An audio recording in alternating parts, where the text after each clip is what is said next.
राहुलजींना विरोधी पक्षनेत्यांना बोलूच न देणं, तो सरकारच्या विरुद्ध त्यांनी विरोधी पक्षनेत्यांनी एक शब्दही बोलू नये अशा प्रकारची आळमोठेपणाची भूमिका, अडेल तत्वपणाची भूमिका स्पीकरने त्या ठिकाणी घेतली. त्यांना विरोधी पक्षनेत्याच्या खुर्चीवर विरोधी पक्षनेता दिसता कामा नये ही जर भूमिका असेल आणि त्या पद्धतीनं त्यांनी ठरवलंच असेल तर मला वाटतं की ते करणार नाही. त्यावेळेस त्या चेअरवर जो व्यक्ती बसतो तो कुठल्याही पक्षाचा म्हणून वागत नाही, परंतु राहुलजींना विरोधी पक्षनेत्यांना बोलूच न देणं, तो सरकारच्या विरुद्ध त्यांनी विरोधी पक्षनेत्यांनी एक शब्दही बोलू नये अशा प्रकारची आळमोठेपणाची भूमिका, अडेल तत्वपणाची भूमिका स्पीकरने त्या ठिकाणी घेतली हे संपूर्ण देशाने बघितलं आहे. आणि त्यामुळे आज मला वाटतं की विरोधी पक्षांना जर संविधानाने घटनेने ते संविधानिक पद असताना त्या पदाला जर न्याय देण्यासाठी महाराष्ट्रात किंवा देशातील 125 कोटी लोकांना न्याय देण्याची भूमिका ही सत्ताधारी पक्षाबरोबर विरोधी पक्षाची असते. आणि अशा वेळेस पूर्णतः एकतर्फी कारभार त्या ठिकाणी चाललेला होता आणि त्यामुळंच त्यांच्या विरुद्ध हा प्रस्ताव विरोधी पक्षाला आणावा लागला. शेवट देशातील 140 कोटी जनतेच्या अन्यायाविरुद्ध लढण्याचं काम विरोधी पक्षनेते म्हणून राहुल गांधी करत आहेत आणि ते त्यांची भूमिका ठामपणे म्हणत आहेत. सरकार त्यांना घाबरते आहे आणि काय परिस्थिती त्यांना त्यांचा आवाज दाबण्याचं काम सभागृहात वारंवार होताना आपण सर्वांनी बघितलं आहे.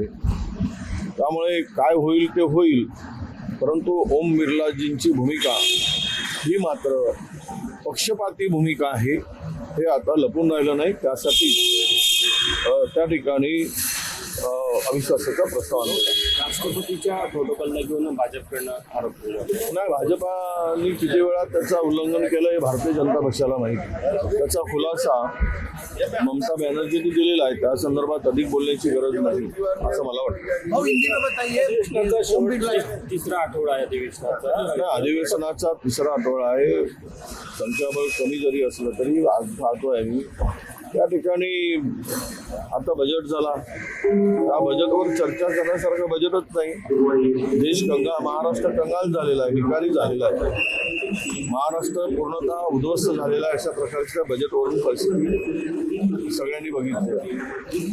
आज हा बजेट कोणासाठी? केवळ रस्ते बांधण्यासाठी बजेट होता, म्हणजे उद्योगपतींना आणि कंत्राटदारांना पोचण्यासाठीच हा बजेट होता.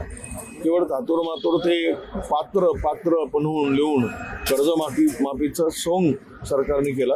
त्याच्या पलीकडे या बजेटमध्ये काही नाही. कर्जबाजारी झालेला महाराष्ट्र आहे. 67,000 कोटी रुपये व्याजाचा परतावा द्यावा लागतो. सरकारपाशी आहे काय? तुटीचा अर्थसंकल्प आहे. मागच्या वर्षीच्या तुलनेत भांडवली खर्च हा फक्त 12,000 कोटींनी वाढला. याचा अर्थ असा आहे की महाराष्ट्राची अधोगती ही झालेली आहे आणि होत आहे. हे आता लपून बिनविरोधी झालेली आहे. विरोधी पक्षनेत्यांना मला आता त्यांना जर भीतीच वाटत असेल विरोधी पक्षनेता त्या ठिकाणी सभागृहात बसूच नाही.